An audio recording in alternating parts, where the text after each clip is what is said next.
Welcome to MJ Manwa. मैंने सूरज के sunspot को नंगे हाथों से छुआ, लेकिन जलकर राख होने के बजाय मैं सन गॉड बन गया। बेहिसाब रोशनी और गर्मी ने मुझे धरती का दूसरा सूरज बना दिया। मेरी यांग एट्रीब्यूट पावर से बने ब्लेड की गर्मी इतनी थी कि वो जिस भी चीज के ऊपर से गुजरती उसे राख में बदल देती थी। लेकिन मेरे दोबारा जन्म लेने के पहले ही दिन मेरी कैंपस ब्यूटी गर्लफ्रेंड ने सबके सामने मुझसे ब्रेकअप करने का फैसला कर लिया, सिर्फ इसलिए कि उसका एडमिशन टॉप क्लास की चिंगबे यूनिवर्सिटी में हो गया था और मैं एक जूनियर कॉलेज का स्टूडेंट था जो थर्ड डिवीजन भी पास नहीं कर पाया। उसे साफ लग रहा था कि हम अब एक दुनिया के लोग नहीं हैं। कैंपस ब्यूटी चुचिंगली अपने रीजंस गिनाती रही ताकि मैं रियलिटी को समझूं और उसके पीछे न पड़ूं। चुचिंगली को इसमें कुछ भी गलत नहीं लगा। अलग अलग माहौल में रहने की वजह से दोनों के रास्ते अलग होने ही थे। जब सब लोग मेरा मजाक उड़ा रहे थे, मैंने बिना किसी परवाह के ब्रेकअप की मांग मान ली। मेरा इतनी आसानी से मान जाना चुचिंगली को हैरान कर गया। जब उसने मुझे बिना किसी अफसोस के मुड़कर जाते हुए देखा, इस अजीब एहसास की वजह से चुचिंगली ने मुझे रोकने की कोशिश की और मेरे पूछने पर उसने कहा कि मैं चाहे कुछ भी कर लूं, वो दोबारा कभी रिकॉन्सिलिएशन नहीं करेगी। मैंने बिना किसी एक्सप्रेशन के कुछ सेकंड तक उसे देखा और बस 4 शब्द कहे, ज्यादा मत सोचो। ये सुनते ही चुचिंगली का टेम्परेचर हाई हो गया और शर्मिंदगी से उसका चेहरा लाल हो गया और मैं आसपास के लोगों की बातें सुनकर बस हंसना चाहता था। चुचिंगली और इन लोगों को बिल्कुल नहीं पता था कि आगे क्या होने वाला है। पैसा, एजुकेशन, सोशल स्टेटस सब कुछ राख हो जाएगा, क्योंकि 1 साल बाद पूरी दुनिया में स्पिरिचुअल एनर्जी वापस आएगी। दुनिया पूरी तरह से बदल जाएगी, सोसाइटी के नियम फिर से लिखे जाएंगे और कल्टीवेटर्स का जमाना आने वाला है। पावर ही हर चीज को मापने का स्टैंडर्ड बन जाएगी। पिछली जिंदगी में मैं बस एक आम इंसान था जो दुनिया के अंत में किसी तरह जी रहा था। अनगिनत म्यूटेटेड जायंट बीस्ट्स एक नेचुरल डिजास्टर की तरह आए और न जाने कितने शहरों को तबाह कर दिया और मैं आखिर में उन जानवरों के शिकार से बच नहीं पाया। मैं उनके मुंह में समा गया। उस कोल्डनेस और डिसअपॉइंटमेंट के बीच मेरे अंदर बदला लेने की इच्छा एक्सट्रीम पर पहुंच गई और ठीक उसी समय मैं यूनिवर्स के अल्टीमेट सिस्टम से जुड़ गया। उसने मुझे स्पिरिचुअल एनर्जी की वापसी से 1 साल पहले दोबारा जन्म दिया। इस सिस्टम के पास यूनिवर्स का टॉप लेवल एल्गोरिदम था जो मेरे कॉन्टैक्ट में आने वाली स्पिरिचुअल चीजों के बेस पर मेरे लिए टेक्निक्स बना सकता था। अभी ज्यादातर लोगों को स्पिरिचुअल एनर्जी की वापसी का कोई अंदाजा नहीं है। मुझे इस दौरान स्पिरिचुअल एनर्जी से होने वाले हर एक बदलाव को अपने फायदे के लिए इस्तेमाल करना है। उस वक्त ब्रॉडकास्ट टेलीविजन पर कुछ न्यूज चल रही थी, भारी बारिश की रिपोर्ट्स और टूरिस्ट स्पॉट्स पर पेड़ों का रातों रात अचानक बढ़ जाना। न्यूज में लोगों को शांत करने और इन अजीब घटनाओं से इनकार करने की बजाय लोगों को सावधान रहने की सलाह दी जा रही थी। लेकिन मेरे जैसे इंसान के लिए, जिसे अंदर की बात पता थी, ये साफ था कि ऑफिशियल तौर पर कुछ चेतावनियां दी जा रही थी। ये सियानेशन का एक टिपिकल तरीका था जिससे लोग धीरे धीरे सिचुएशन के लिए तैयार हो जाए और अपने देश पर भरोसा रखें। इसमें मेहनत तो लगती थी, लेकिन इसका इफेक्ट पड़ोसियों के तरीकों से कहीं ज्यादा बेहतर था। इसी बीच मैं भी फोन फोरम पर कुछ अजीब इवेंट्स की तलाश कर रहा था। एक न्यूज ने मेरा ध्यान खींचा। चिंगबे कैंपस में यूवी रेज की इंटेंसिटी नॉर्मल वैल्यू से कहीं ज्यादा थी। दूसरे लोगों ने भी ये न्यूज देखी, लेकिन उन्हें यकीन नहीं हुआ। वो चिंगबे यूनिवर्सिटी से ज्यादा दूर नहीं थे और वहां तो घने बादलों वाला मौसम था, जबकि न्यूज रिपोर्ट में चिंगबे के नॉर्थ कैंपस का टेम्परेचर 74 डिग्री तक पहुंच गया था। कमेंट्स में लोगों की डिसबिलीफ भरी बातें देखकर मैं थोड़ा मुस्कुराया। अभी ज्यादातर लोग इन खबरों को बस एक गिमिक समझ रहे थे। सिर्फ मैं जानता था कि मेरा पहला मौका आ गया है।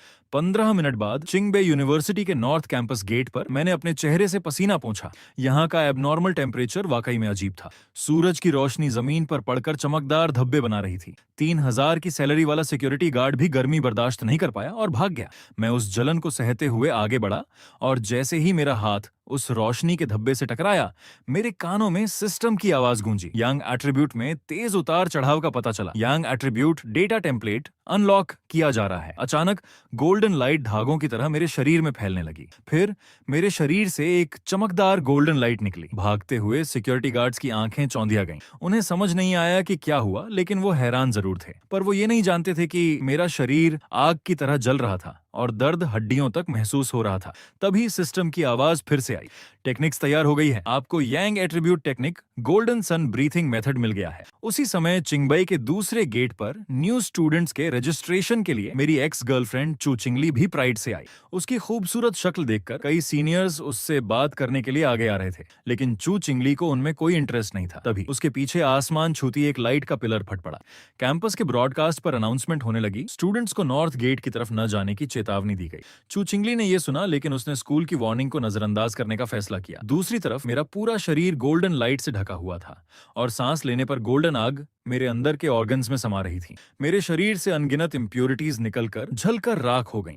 मुझे सिस्टम से गोल्डन सन ब्रीदिंग मेथड के बारे में पता चला कि बस सूरज को घूरकर मैं इस ब्रीदिंग मेथड का यूज करके अपनी बॉडी को प्योर कर सकता हूं, जब तक कि मैं खुद सन गॉड न बन जाऊं। सिस्टम का प्रॉम्प्ट फिर से आया। मुझे 50 बियॉन्ड जी पॉइंट्स मिले। हालांकि मुझे नहीं पता था कि ये क्या है, लेकिन जैसे ही मैंने गोल्डन सन ब्रीथिंग मेथड का इस्तेमाल किया, वो जलता हुआ सूरज थोड़ा फीका पड़ गया। भले ही ये एक पल के लिए हुआ, लेकिन इसने कई यूनिवर्सिटी स्टूडेंट्स को हैरान कर दिया। तभी प्रिंसिपल आखिर में नॉर्थ गेट पर पहुंचे। उन्होंने वहां मौजूद स्टूडेंट्स को हटाना शुरू कर दिया, लेकिन ज्यादा ध्यान खींचने वाली बात यह थी कि प्रिंसिपल के पीछे मिलिट्री यूनिफॉर्म पहने लोगों का एक ग्रुप था। उनमें से एक ने प्रिंसिपल को तुरंत पूरे उत्तर द्वार को सील करने का आदेश दिया। उधर की हलचल मुझे भी महसूस हुई और मैंने तुरंत वहां से निकलने का फैसला किया। मेरे जाने के कुछ ही देर बाद वो मिस्टीरियस मिलिट्री ऑफिसर उस जगह पर आया जहां मैं पहले था। उसने जमीन पर जलने के निशानों को छुआ, उसे सूंघा और तुरंत समझ गया कि ये किसी इंसान का काम है। वो बड़बड़ाया, क्या कोई और भी स्पिरिचुअल एनर्जी के कांटेक्ट में आ गया है? पीछे पीछे आई चू चिंगली ने ये बात सुन ली। उसने दूर की सड़कों पर नजर डाली। उसे एक जानी पहचानी सिलुएट दिखी, पर उसने तुरंत अपने अंदाजे को रिजेक्ट कर दिया। मेरे इतने कम स्कोर के साथ मैं शिंगबे यूनिवर्सिटी में आने की हिम्मत कैसे कर सकता हूँ? 1 घंटे बाद मैं घर वापस आ गया और सूरज की रोशनी अब्सॉर्ब करके प्रैक्टिस करने लगा। अचानक मुझे याद आया कि मैंने जो हंगामा किया था उसकी कोई रिपोर्ट आई है या नहीं। मैंने अपना फोन उठाया और चेक करने लगा। तभी ट्रेंडिंग लिस्ट में पहले नंबर पर कल्टीवेशन एसोसिएशन कंपटीशन टेबल्स ने मेरी क्यूरियोसिटी बढ़ा दी। मुझे इस एसोसिएशन के बारे में थोड़ा बहुत याद था। ये शायद 1 साल पहले बना एक ऑनलाइन एसोसिएशन था। उस समय सबने सोचा था कि ये एक मजाक है, लेकिन अब ये वायरल हो गया था। लेकिन स्पिरिचुअल एनर्जी की वापसी और उन मिस्टीरियस मिलिट्री लोगों को देखने के बाद मैं जान गया था कि ये इतना सिंपल नहीं है। जब मैंने उसे खोला तो कल्टीवेशन के डिटेल्ड लेवल्स मेरी आंखों के सामने थे। पहला लेवल गोस्ट एक्स रेल्म था, दूसरा स्पिरिट क्रिएशन, तीसरा वज्रा और आखिरी के कुछ लेवल्स का डिस्क्रिप्शन तो बहुत ही बड़ा चढ़ाकर किया गया था, जैसे कि यूनिवर्स से परे जाना, लाइफ और डेथ को कंट्रोल करना और दुनिया बनाना। बहुत से लोगों को यकीन नहीं था कि ये सच है, लेकिन मेरी नजर उस ऑफिशियल स्टैम्प पर पड़ी। पिछली जिंदगी में मैं एक आम इंसान था। मैंने स्पिरिचुअल एसोसिएशन के बारे में नहीं सुना था, लेकिन चानेशन में ऑफिशियल स्टैम्प पर बहुत स्ट्रिक्ट कंट्रोल है। इसलिए मैंने उसमें दिए गए इंफॉर्मेशन के हिसाब से गोल्डन सन ब्रीथिंग मेथड का इस्तेमाल करना शुरू किया।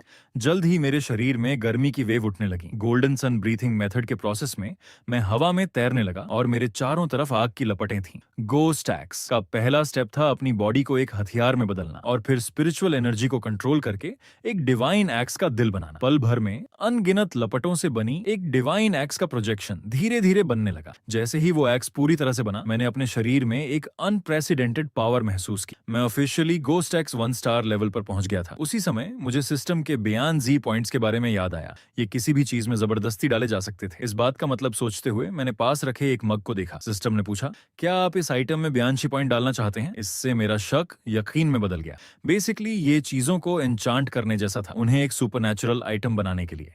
अगर मैं यस चुनता तो ये कप यांग एट्रीब्यूट की सुपरनैचुरल पावर वाला बन जाता। इसी तरह मैं बियॉन्ड जी पॉइंट्स को तलवारों में डाल सकता था और शायद वो मेरा एक्सक्लूसिव वेपन बन सकता था। मेरे घर में रखी खानदानी तलवार मेरी पसंद बनी, लेकिन अब बहुत रात हो चुकी थी। एक्सपेरिमेंट कल करेंगे। लेकिन जब मैं सो रहा था, रात के अंधेरे में 2 लाल आंखें चमक उठी। उसी समय एक ऊंची बिल्डिंग की छत पर यूनिफॉर्म में एक लड़की खड़ी थी। वो एक लॉलीपॉप खा रही थी और ईयरपीस पर किसी से बात कर रही थी। अगले ही पल वो ऊंची बिल्डिंग से नीचे कूद गई। उसने अपनी सिल्वर आंखों को थोड़ा श्रिंक किया, क्योंकि उसे उस म्यूटेटेड बीस्ट की मौजूदगी का एहसास हो गया था जिसे वो ट्रैक कर रही थी, और टारगेट 20 किलोमीटर दूर एक घनी आबादी वाले इलाके में घुस चुका था। अपने ईयरपीस पर दूसरे आदमी को सूचित करने के बाद लड़की बिल्डिंग्स के बीच तेजी से अपनी डेस्टिनेशन की तरफ बढ़ने लगी। अगर किसी रास्ते पर चलते इंसान ने ऊपर देखा भी तो उसे बस एक पल के लिए एक धुंधली परछाई दिखी होगी। रात की रोशनी में लड़की का फिगर एक नाइट एल्फ जैसा लग रहा था। दूसरी तरफ मैं गहरी नींद में सो रहा था। एक श्रिल साउंड मेरे कानों में पड़ी जिसने मुझे नींद से जगा दिया। इससे मुझे बहुत गुस्सा आया। मैं आवाज का सोर्स ढूंढने के लिए उठा। गोस्ट एक्स रेल्म में आने के बाद मेरी सुनने की शक्ति भी आम लोगों से कहीं ज्यादा हो गई थी। इस तीखी आवाज से मुझे कुछ गड़बड़ महसूस हुई। जैसे ही मैंने दरवाजा खोला, एक काला शैडो तेजी से मेरी तरफ झपटा। मैंने एक नजर में ही पहचान लिया कि ये एक म्यूटेटेड बीस्ट है। हालांकि उसने अचानक हमला किया, लेकिन मेरी नजर में ये म्यूटेटेड रैबिट एक स्नेल की तरह धीमा था। अगले ही पल मेरे शरीर पर गोल्डन लाइट फैलने लगी। मैं एक पल में उसके सामने पहुंच गया। बिल्डिंग के आम लोगों को बचाने के लिए मैंने उस म्यूटेटेड रैबिट को पकड़ा और बाहर की तरफ जोर से फेंक दिया। फिर मैं उसके ऊपर कूदा। मेरे मुक्के में सूरज की तरह गोल्डन ग्लो थी। मैंने एक पंच उस म्यूटेटेड रैबिट के शरीर पर मारा। वो 1 सेकंड भी नहीं टिक सका और उसके शरीर में एक बड़ा छेद हो गया। लेकिन रैबिट तुरंत नहीं मरा। उसने मेरी यांग एट्रीब्यूट पावर को निगलने की कोशिश की, लेकिन ये वो चीज नहीं थी जिसे वो छू सकता था। मेरी पावर ने तुरंत उसके शरीर को फाड़ दिया। उस गोल्डन लाइट को देखकर जो लोग अभी तक जगे हुए थे उन्हें लगा कि दिन निकल आया है, लेकिन खिड़की पर आकर देखा तो अभी भी रात थी। जहां तक उस म्यूटेटेड रैबिट की बात है, मेरी पावर निगलने के बाद उसका शरीर फट गया और हर टुकड़ा सोने की तरह चमक रहा था। तभी रैबिट की एक आंख मेरे पैर के पास आकर गिरी। मैंने उसे कोल्ड आईज से देखा और एक पैर से उसे कुचल दिया। वैसे ये क्लियरली डार्क एट्रीब्यूट का था, फिर भी इसने मेरे काउंटर यांग एट्रीब्यूट को निगलने की हिम्मत की। सच में बेवकूफ था। अगर मैं आज भी एक नॉर्मल इंसान होता तो आज रात मैं और इस बिल्डिंग के सभी लोग इस म्यूटेटेड रैबिट का खाना बन जाते। इससे मेरा इरादा और भी पक्का हो गया कि मुझे और ज्यादा टेक्निक्स कलेक्ट करनी है। मेरे जाने के कुछ देर बाद ही एक शैडो आसमान से उतरा। ये वही यूनिफॉर्म वाली लड़की थी, लेकिन वो इस समय थोड़ी कंफ्यूज थी क्योंकि जिस म्यूटेटेड रैबिट को वो ट्रैक कर रही थी उसके अब सिर्फ टुकड़े बचे थे। उसे समझ नहीं आया कि क्या हुआ, लेकिन रैबिट के टुकड़ों में बची डार्क नाइट एट्रीब्यूट को रिकवर करना जरूरी था। लेकिन अचानक एक बेहद पावरफुल यांग एनर्जी उसके हाथ में महसूस हुई, जिससे उसका हाथ जल गया। और ये एक्सट्रीम यांग एट्रीब्यूट पावर बिल्कुल वैसी ही थी जैसी उसने नॉर्थ गेट पर इन्वेस्टिगेशन के दौरान महसूस की थी। ये कोई इत्तेफाक नहीं हो सकता। स्पिरिचुअल एनर्जी की वापसी के अर्ली स्टेज में आमतौर पर गोल्ड, वुड, वाटर, फायर, अर्थ जैसे नॉर्मल एट्रीब्यूट ही मिलते हैं। यांग एट्रीब्यूट जैसे एक्सट्रीम एट्रीब्यूट तो पंडा से भी ज्यादा रेयर हैं। इसलिए लड़की ने तुरंत अपने सुपीरियर को यहाँ की सिचुएशन के बारे में रिपोर्ट किया। सुनने के बाद दूसरी तरफ कुछ देर खामोशी रही। फिर लड़की को ऑर्डर दिया गया, इस खतरनाक टैलेंट वाले फोररनर को हर हाल में ढूंढो। उसे ऑर्गेनाइजेशन में शामिल करने के लिए कोई भी कीमत चुकाओ। लड़की भी इस आइडिया से अग्री करती है और उसका मिशन भी सीधे सीधे बदल गया था। हाल के सभी टास्क्स दूसरों को सौंप दिए गए और लड़की को मेरी तलाश में इसी एरिया में रुकने को कहा गया। उसे कोई शिकायत नहीं थी, बस उसे क्यूरियोसिटी थी कि यांग एट्रीब्यूट वाला मैं आखिर हूं कौन। अभी कुछ देर पहले रात भर जागकर मॉन्स्टर्स से लड़ने के बावजूद मैं थका नहीं था। सुबह की धूप पड़ते ही गोल्डन सन ब्रीथिंग मेथड मेरे शरीर में चलने लगा और मैं गोल्डन एनर्जी को अपने अंदर खींच रहा था। फिर वो एनर्जी धीरे धीरे उस डिवाइन एक्स की तरफ जमा हो रही थी। धीरे धीरे मुझे महसूस हुआ कि मेरा ब्रेक थ्रू होने वाला है और गास्ट एग्स रियलम में हर ब्रेक थ्रू के लिए डिवाइन एग्स को चलाना जरूरी होता है। मुझे लगा कि सही समय आ गया है। मैंने तुरंत अपनी पूरी पावर से गोल्डन सन ब्रीथिंग मेथड चलाया और गोल्डन लाइट की रेज तेजी से एक्स पर लिपटने लगी। मैंने दोनों हाथों से एक्स को पकड़ा और पूरी ताकत से नीचे की ओर वार किया। एक धमाके के साथ मेरा लेवल गोस्ट एक्स 2 स्टार पर पहुंच गया। मेरे शरीर की नसें चमकदार सुनहरी धारियों जैसी दिखने लगीं। मैं समझ गया कि इतनी जल्दी ब्रेक थ्रू इसलिए हुआ क्योंकि पिछले 1 स्टार ब्रेक थ्रू की एनर्जी पूरी तरह से खत्म नहीं हुई थी। अब आगे बढ़ने के लिए मुझे स्टेप बाय स्टेप अपग्रेड करना होगा। ज्यादा हंगामा ना हो इसलिए मैं घर के पीछे वाले पहाड़ पर आ गया और बियन शू पॉइंट्स खर्च करके अपनी खानदानी तलवार में यांग एट्रीब्यूट को डाल दिया। पल भर में तलवार से गोल्डन लाइट निकली और पूरी ब्लेड सुनहरी हो गई, जैसे उसे कोई मिस्टीरियस पावर मिल गई हो। सिस्टम ने भी बियॉन्ड जो सक्सेसफुल का प्रॉम्प्ट दिया। मैं नई तलवार की एबिलिटी टेस्ट करने के लिए बेचैन था। मैंने बस हल्के से तलवार को आगे की तरफ घुमाया और तुरंत आसपास की हर चीज उस गर्म ब्लेड की आग में भाप बन गई। इतनी तबाही देखकर मैं थोड़ा ऑकवर्ड हो गया और तुरंत वहां से खिसक लिया। कुछ ही देर बाद एक जानी पहचानी परछाई गुस्से में उस जगह पर पहुंची जहां मैं था। वो बहुत गुस्से में थी। अपनी मिल्क टी लेकर वापस आई ही थी कि उसे मेरी एनर्जी महसूस हुई, लेकिन अब मैं फिर गायब था। तभी वो लड़की हैरान रह गई क्योंकि मैंने जो तबाही मचाई थी उसे देखकर वो दंग थी। लेकिन उसे और भी ज्यादा परेशानी इस बात की थी कि वो इस पहाड़ को वापस ठीक कैसे करेगी। अचानक लड़की का चेहरा बदल गया और उस पर यकीन न कर पाने वाले एक्सप्रेशंस थे क्योंकि उसने मेरी बची हुई एनर्जी को महसूस कर लिया था। ये साफ तौर पर गोस्ट एक्स 2 स्टार लेवल की एनर्जी थी। कल रात तो वो बस 1 स्टार था और उसका वंडर अभी खत्म नहीं हुआ था क्योंकि वहां एक स्पिरिट वेपन की एनर्जी भी थी। पूरी एसोसिएशन में सिर्फ 2 या 3 ही ऐसे हथियार थे जो बहुत रेयर थे। एसोसिएशन ने अभी तक स्पिरिट वेपन्स बनाने की टेक्निक पूरी तरह से मास्टर नहीं की थी। लड़की बहुत क्यूरियस थी कि मेरे पास ऐसा हथियार कैसे आया। दूसरी तरफ मैं वापस जाते हुए सोच रहा था कि क्या इस हथियार में दूसरे एट्रीब्यूट्स भी मिलाए जा सकते हैं। आखिर सिस्टम कोई भी टेक्निक बना सकता है। अचानक एक मैसेज ने मेरा ध्यान खींचा। असल में मैं इनकॉग्निटो मोड ऑन करना भूल गया था और कुछ लोगों ने मेरी सर्च हिस्ट्री देख ली थी। वो भी फॉरेनर थे और मुझसे कांटेक्ट करने का उनका मकसद टीम बनाकर सरवाइव करना था। इसके अलावा उन्होंने एक नई स्पिरिचुअल एनर्जी वाली जगह की इंफॉर्मेशन भी शेयर की जिससे मेरी इंटरेस्ट बढ़ गई।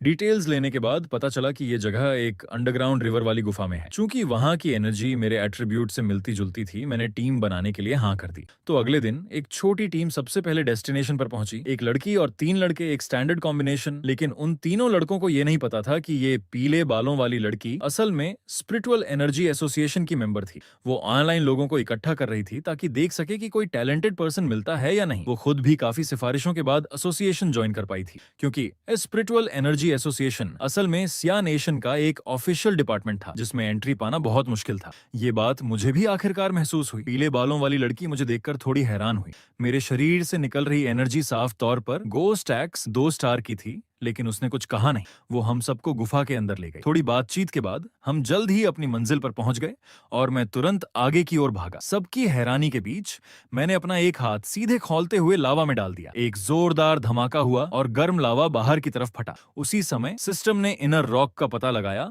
और मेरे लिए एक नई टेक्निक बनाई, रेड फायर ब्लेड टेक्निक। इसे इस्तेमाल करने पर हर बार गरजती हुई आग जैसा होता, ब्लेड पर जलती हुई लपटें चढ़ जाती और तलवार में जमा हुई आग को लड़ाई के दौरान डेटोनेट करके जबरदस्त एनर्जी छोड़ी जा सकती थी। ये टेक्निक मेरी टांग डाउ के लिए परफेक्ट थी और इनर रॉक में हाई टेम्परेचर और ब्लास्ट एट्रीब्यूट थे। मैंने उसे भी बियनजुए पॉइंट्स खर्च करके अपनी तलवार में डाल दिया। ये नजारा देखकर सब लोग दंग रह गए। उस समय तलवार की ब्लेड ऐसी लग रही थी जैसे उस पर लावा बह रहा हो। उसमें छिपी पावर को महसूस करके मैं भी मन ही मन थोड़ा खुश हुआ। मेरे इनर रॉक को अब्सॉर्ब करने के बाद आसपास की स्पिरिचुअल एनर्जी भी शांत हो गई, जो सबके प्रैक्टिस के लिए बहुत अच्छी थी। लेकिन कुछ ही मिनटों के बाद हमारे पीछे अचानक 3 लोग आ गए। वे भी स्पिरिचुअल एनर्जी की हलचल महसूस करके यहाँ आए थे। तीनों गोस्ट एक्स 1 स्टार लेवल के थे। पीले बालों वाली लड़की झगड़ा नहीं करना चाहती थी। उसने उन्हें यहाँ की एनर्जी शेयर करने के लिए इनवाइट किया, लेकिन उनके लीडर ने मजाक उड़ाया। उसके हिसाब से पीले बालों वाली लड़की को छोड़कर बाकी तीनों कुछ भी नहीं थे। उसने लड़की और उसकी टीम को वहां से दफा हो जाने को कहा, जिससे लड़की को बहुत गुस्सा आया। तभी मैं उनके बीच में आकर खड़ा हो गया। मैंने अपनी रेड फायर टांग दाव पकड़ी और ठंडी आवाज में कहा, एक छोटी लड़की को धमकाना कौन सी बहादुरी है। ये कहते हुए मैंने बस तलवार को जमीन में गाड़ दिया। तुरंत जमीन से भयानक आग की लपटें निकलीं और उन तीनों की तरफ बढ़ीं। जब मैंने अपनी तलवार निकालकर उनकी तरफ घुमाई तो उन तीनों की ओर कुछ कहने की हिम्मत नहीं हुई। उन्हें यकीन था कि अगर मैंने सच में उन पर वार कर दिया तो वो उस आग में जलकर राख हो जाएंगे। वो बिना पीछे मुड़े तुरंत भाग गए। बाकी लोगों ने मुझे तारीफ भरी नजरों से देखा। मैं थोड़ा शर्माते हुए मुस्कुराया और कहा कि मुझे पहले निकलना होगा। मेरी जबरदस्त ताकत को महसूस करने के बाद पीले बालों वाली लड़की चुप हो गई। उसने कभी नहीं सोचा था कि अभी से इतना स्ट्रॉन्ग मास्टर मौजूद हो सकता है। उसे किसी भी हाल में ऑर्गेनाइजेशन को रिपोर्ट करके मुझे शामिल करवाना था। जल्द ही स्पिरिचुअल एनर्जी एसोसिएशन को उसकी नोटिस मिल गई। उन्हें भी उम्मीद नहीं थी कि एक और हाई एट्रीब्यूट वाला फॉरेनर सामने आ गया है। वे एक्साइटेड तो थे पर परेशान थे कि उसे अपनी टीम में कैसे शामिल करें। अगर उन्हें पता चलता कि वो दोनों हाई एट्रीब्यूट वाले फोरवर्नर असल में मैं ही हूं तो उनका क्या रिएक्शन होता। वापस जाते हुए मैंने देखा कि गुफा में जो हंगामा मैंने किया था उसे कुछ लोगों ने देख लिया था और ऑनलाइन डालकर डिस्कस कर रहे थे, लेकिन मैंने ज्यादा ध्यान नहीं दिया। मेनली इतनी सारी यांग एट्रीब्यूट वाली स्पिरिचुअल एनर्जी को अब्सॉर्ब करने के बाद मुझे लग रहा था कि मैं ब्रेक थ्रू के कगार पर पहुंच गया हूं। इसलिए मैं फिर से अपने घर के पीछे वाले पहाड़ पर आ गया। उसी समय वो यूनिफॉर्म वाली लड़की मेरे द्वारा पहले की गई तबाही को ठीक कर रही थी। अचानक आसमान में एक छोटा सा चमकता हुआ सूरज खिला और अनगिनत स्पिरिचुअल एनर्जी धीरे धीरे एक डिवाइन एक्स की परछाई बनाने लगी। इस जबरदस्त नजारे को देखकर लड़की को पूरा यकीन हो गया कि ये फिर से मैंने ही किया है। वो बिना रुके मेरी तरफ दौड़ पड़ी। इस बार वो मुझे जरूर पकड़ना चाहती थी। अभी कुछ देर पहले मैंने अपनी पूरी ताकत से गोल्डन सन ब्रीथिंग मेथड चलाया था, जिससे आसमान की सारी यांग एट्रीब्यूट वाली स्पिरिचुअल एनर्जी मुझ में समा गई। मेरी पावर अपने पीक पर पहुंच गई और डिवाइन एक्स की परछाई भी पूरी तरह से सॉलिड हो गई। उसी समय वहां पहुंची लड़की ये देखकर हैरान रह गई। डिवाइन एक्स को चलाते समय स्पिरिचुअल एनर्जी का हर पार्टिकल्स ऐसा लग रहा था जैसे उसे हजारों बार रिफाइन किया गया हो। ये जरूर असली मेहनत वाली प्रैक्टिस का नतीजा था। उसे याद आया कि कैसे उसने 3 स्टार पर पहुंचने की जल्दबाजी में एक्स चलाने में गलती कर दी थी, जिसकी वजह से वो 1 हफ्ते तक बिस्तर पर पड़ी रही। आजकल ज्यादातर फॉर रनर्स की यही प्रॉब्लम थी, लेकिन मुझे इतना शांत देखकर उसे लगा कि मैं कोई ज्यादा उम्र का एक्सपीरियंस्ड मास्टर हूं। तभी डिवाइन एक्स हिला और जैसे ही मैंने तीसरा बार नीचे की तरफ किया, मेरा लेवल गोस्ट एक्स 3 स्टार पर पहुंच गया। कुछ पल बाद जब लड़की मेरी जगह पर पहुंची तो वहां कोई नहीं था। उसे इस बात पर बहुत अफसोस हुआ कि मैं फिर से उसके हाथ से निकल गया। इसलिए उसने एक चांस लेते हुए जोर से आवाज लगाई, सीनियर, आप अभी तक गए नहीं होंगे, है ना? मैं सच में एक पेड़ पर छिपा हुआ था और गया नहीं था। मुझे भी पता चल गया था कि कुछ दिनों से कोई मुझे ट्रैक कर रहा है और मैं देखना चाहता था कि आखिर वो कौन है।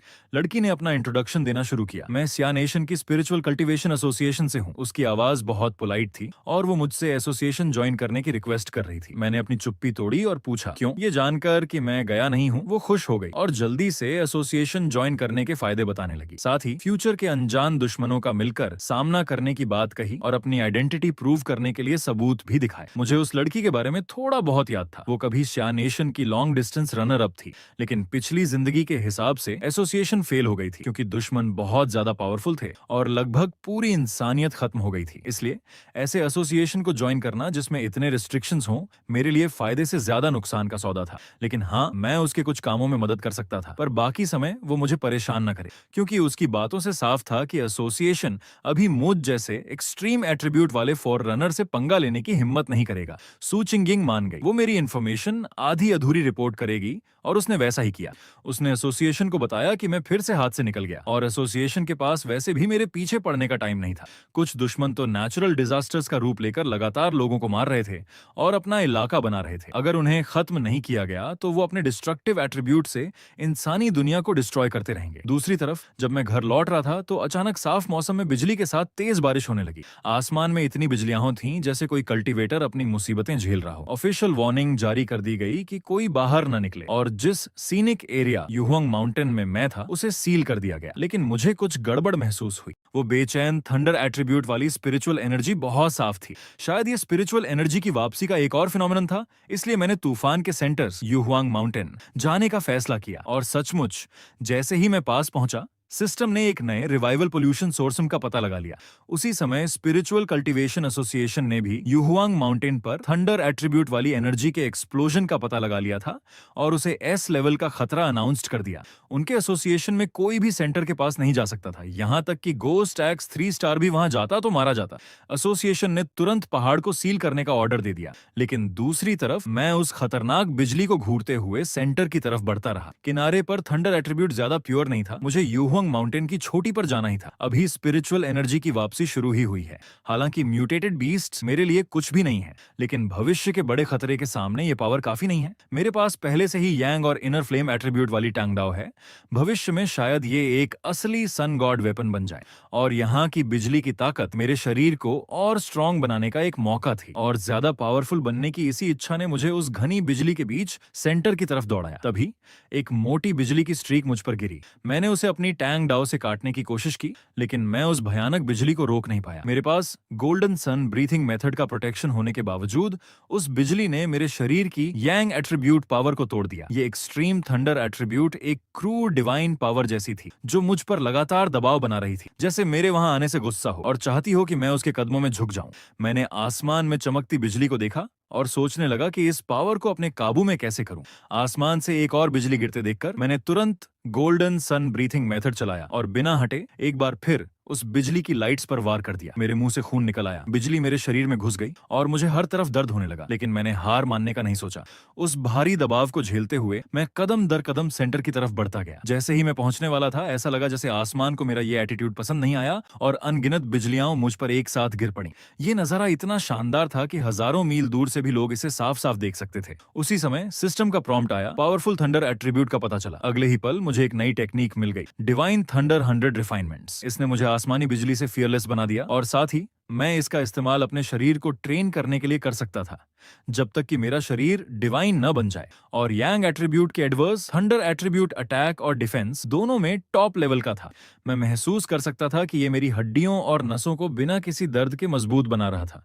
और मुझे जो नए बियनशू पॉइंट्स मिले थे उससे मैं किसी नई चीज में ये एक्सट्रीम थंडर एट्रीब्यूट डाल सकता था। ये झूठ जमेंट की पावर सभी बुरी चीजों की दुश्मन थी। मेरी टैंगडाओ में पहले से ही यांग एट्रीब्यूट था और कुछ और डालने से उसकी प्योरिटी खराब हो जाती, इसलिए मेरी नजर मेरे राइट हैंड पर पड़ी और इस तरह नई थंडर किलिन आर्म का जन्म हुआ। जब मुझे एक्सट्रीम थंडर एट्रीब्यूट मिला तो युहुआंग माउंटेन पर जो भयानक बिजली कड़क रही थी वो भी धीरे धीरे गायब हो गई। ये स्पिरिचुअल एनर्जी एसोसिएशन के अंदाजे से अलग था। उनके हिसाब से इसे 3 दिन बाद गायब होना चाहिए था, इसलिए वो लोग भी फौरन पहाड़ पर गए और जल्द ही उन्हें पता चल गया कि कोई उनसे भी पहले उस बिजली से भरे आसमान के नीचे चोटी पर पहुंच गया था। इस बात ने स्पिरिचुअल एनर्जी एसोसिएशन की मिलिट्री को बहुत ज्यादा चौंका दिया। जिस जगह एस क्लास के लोग भी नहीं पहुंच सकते वहां कोई पहुंच गया था। इतने पावरफुल इंसान का सामना करना अगर वो सोसाइटी के लिए खतरा बन गया तो नुकसान का अंदाजा भी नहीं लगाया जा सकता। इसलिए वो किसी भी कीमत पर मेरी पहचान ढूंढ निकालना चाहते थे और उन्होंने मेरा कोडनेम टायरेंट रखा। लेकिन अचानक मिलिट्री के मेजर हान को एक और एक्सट्रीम यांग एट्रीब्यूट वाले बंदे की याद आई और उसने मुड़कर सुक्विंगेंग से पूछा कि इन्वेस्टिगेशन कैसी चल रही है। इस पर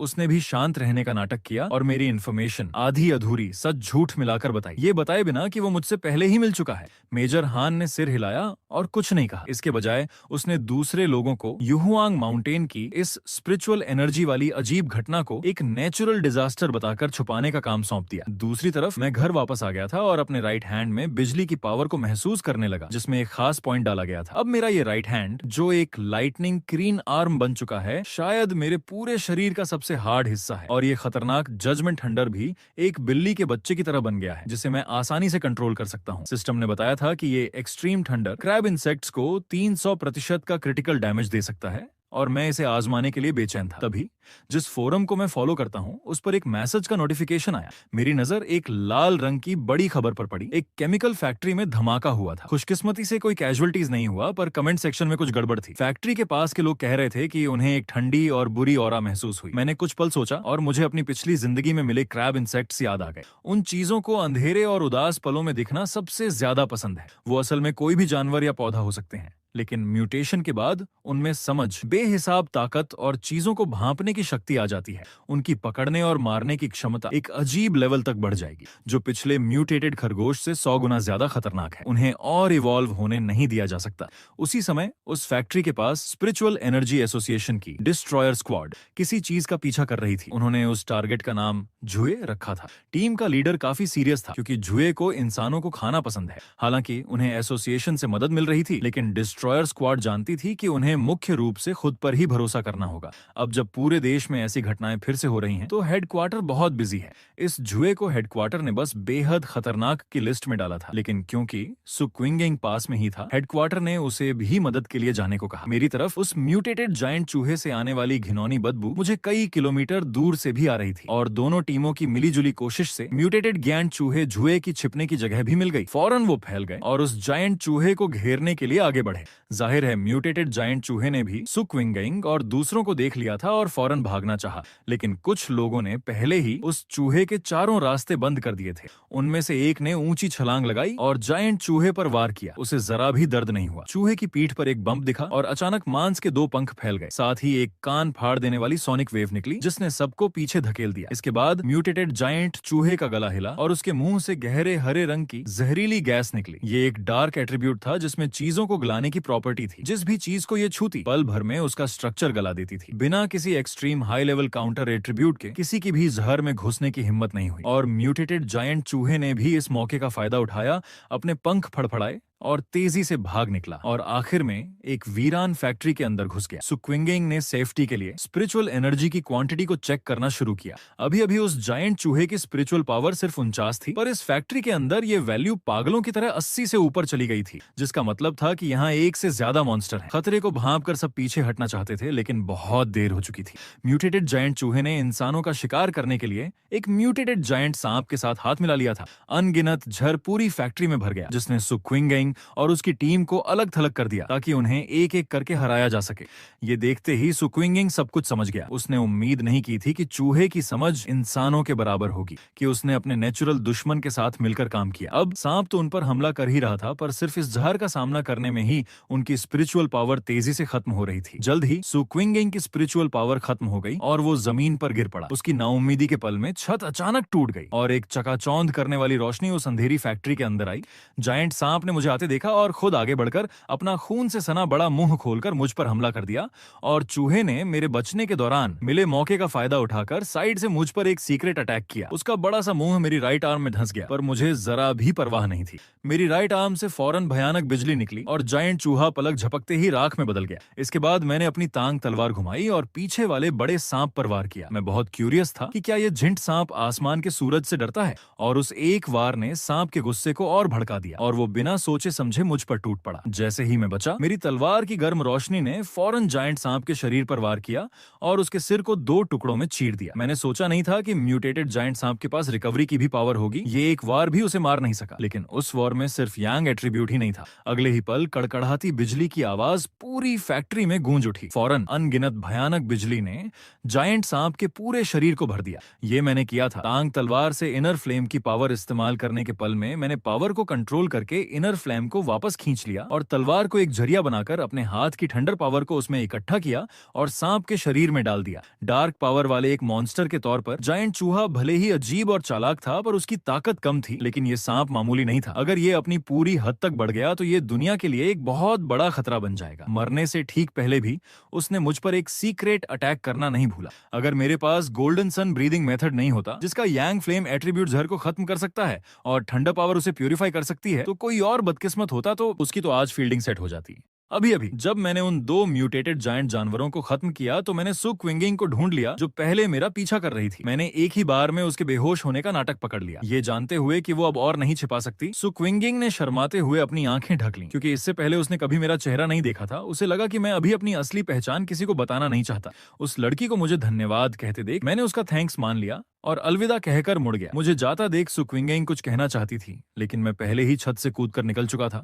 असल में मैं इतनी जल्दी इसलिए निकल गया क्योंकि मैं उस डार्क एट्रीब्यूट को छू कर देखना चाहता था कि क्या सिस्टम विब ब्लड अटैक मेथड को रिकॉर्ड कर सकता है, लेकिन शायद मेरे अंदर की ठंडक और बेचैनी वाली फीलिंग ने उसे रोक दिया। सिस्टम ने कोई रिएक्शन नहीं दिया। उधर सु क्विंगिंग ने डिस्ट्रॉयर स्क्वाड के लोगों को होश में लाया। होश में आते ही उन्होंने अपने बगल में 2 लाशें देखी, जिसे देखकर वो बुरी तरह चौंक गए। सु क्विंगिंग ने उन्हें बताया कि ये उसी हाई लेवल यांग एट्रीब्यूट वाले बंदे ने किया है जिस पर वो नजर रख रही थी। सब लोग हैरान होने के साथ साथ मेरी जबरदस्त ताकत से दंग रह गए और वो म्यूटेटेड जानवरों के बचे हुए रिमेन्स को इकट्ठा करने लगे। लेकिन जैसे ही डिस्ट्रॉयर कैप्टन ने गलती से विशाल चूहे के रिमेन्स पर पैर रखा, उसके पैर के नीचे से कड़कड़ाती हुई बिजली निकली, जिसने उन्हें हैरान कर दिया। कहा नहीं था कि वो यांग एट्रीब्यूट वाला है। सो क्विंगिंग भी कंफ्यूज थी। आखिर उसे क्या पता था कि मुझे एक और एक्सट्रीम एट्रीब्यूट मिल गया है, लेकिन अभी वहां सिर्फ मैं अकेला था। इसलिए उसके दिमाग में एक हैरान करने वाला ख्याल आया। 2 हाई लेवल एट्रीब्यूट वाला बंदा, ये तो लगभग इम्पॉसिबल है। वो किस तरह के मॉन्स्टर से मिली थी? जल्द ही खबर मिलने पर एसोसिएशन की टीम वहां सफाई करने आ गई। उनका मेन गोल बची हुई स्पिरिचुअल एनर्जी को स्कैन करना और निशानों की जांच करके लड़ाई के सीन को फिर से समझना था। आधे घंटे बाद इन्वेस्टिगेटर इस कंक्लूजन पर पहुंचे कि 99% चांस है कि विशाल चूहे और जायंट सांप दोनों को एक ही इंसान ने मारा है। हालांकि सब मन से तैयार थे, फिर भी वो चौंके बिना नहीं रह सके। उन्होंने कभी किसी के बारे में नहीं सुना था जिसके पास 2 एक्सट्रीम एट्रीब्यूट हों। सु क्विंगिंग समझ गई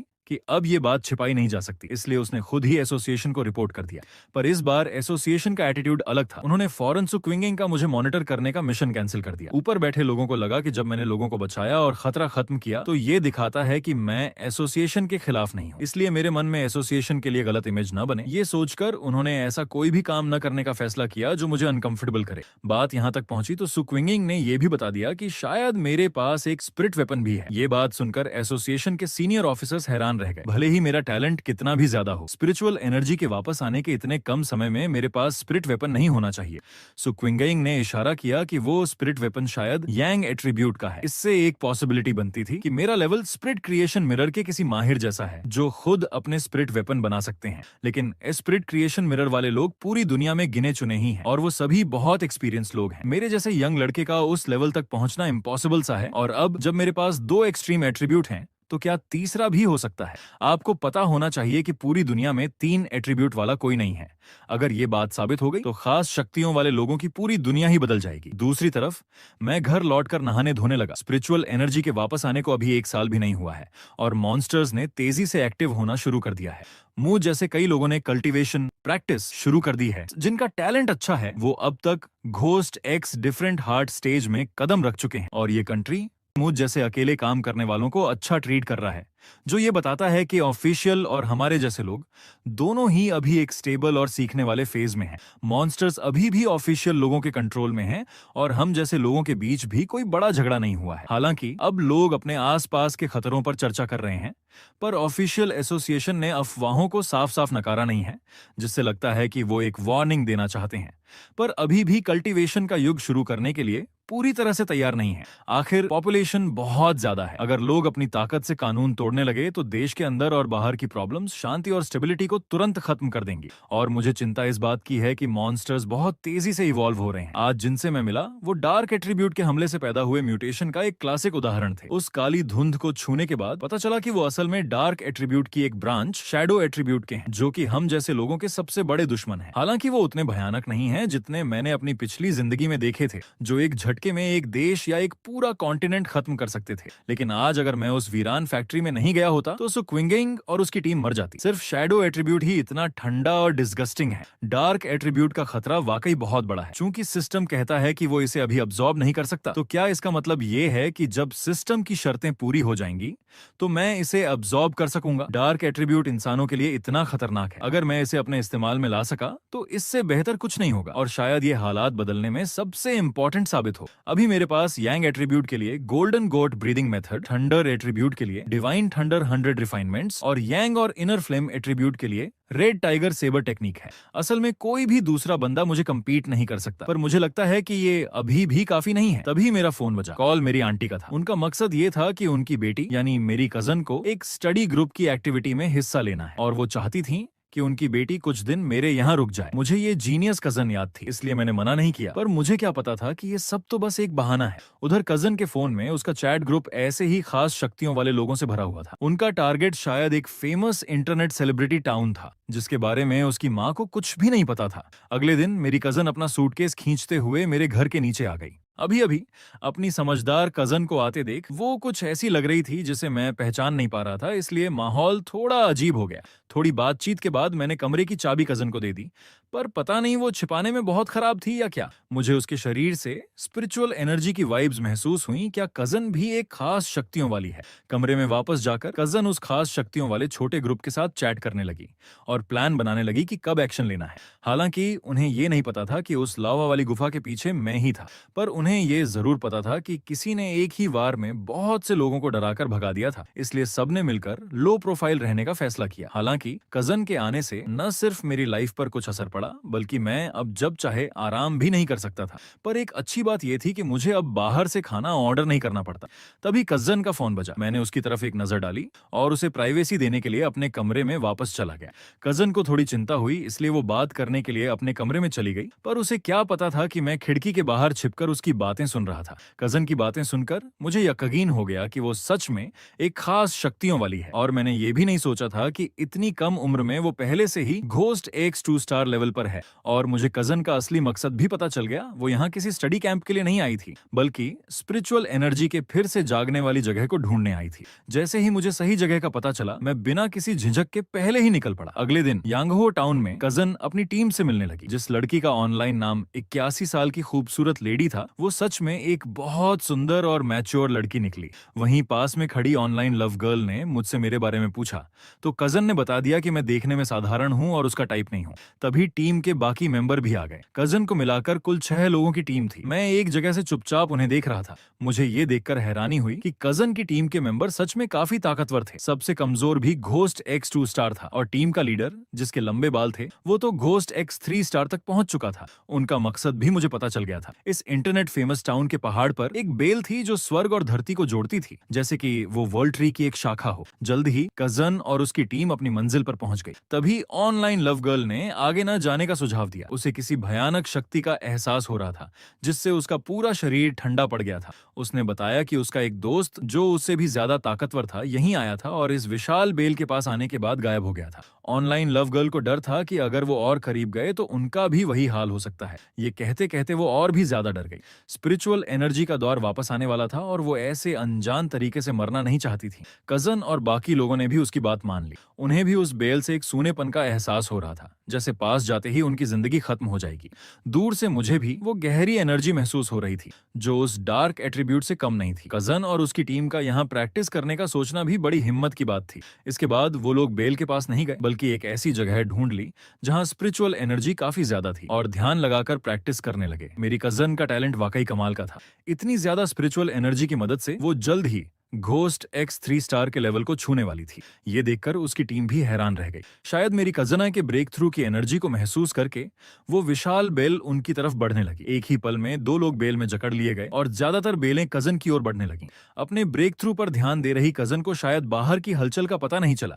ये देखकर ऑनलाइन लव गर्ल तुरंत भागना चाहती थी, पर 81 साल की लेडी को लगा कि वो टीम को छोड़कर नहीं जा सकते। लेकिन सिर्फ वही ऐसा सोच रही थी। टीम का सबसे ताकतवर मेंबर, लंबे बालों वाला लड़का भी वहां से निकलने का फैसला कर चुका था। उसका कहना था, मेरी कजन का यहाँ ब्रेक थ्रू करना उसका अपना फैसला है, इसके लिए किसी और को दोष नहीं दिया जा सकता। ये सुनकर उस लेडी को इतना गुस्सा आया कि उसने उसे एक घूंसा मार दिया। फिर वो अपनी साथी को बचाने के लिए कजन की ओर भागी, पर उसकी ताकत बहुत कम थी और वापस लौटना खुद जाल में फंसने जैसा था।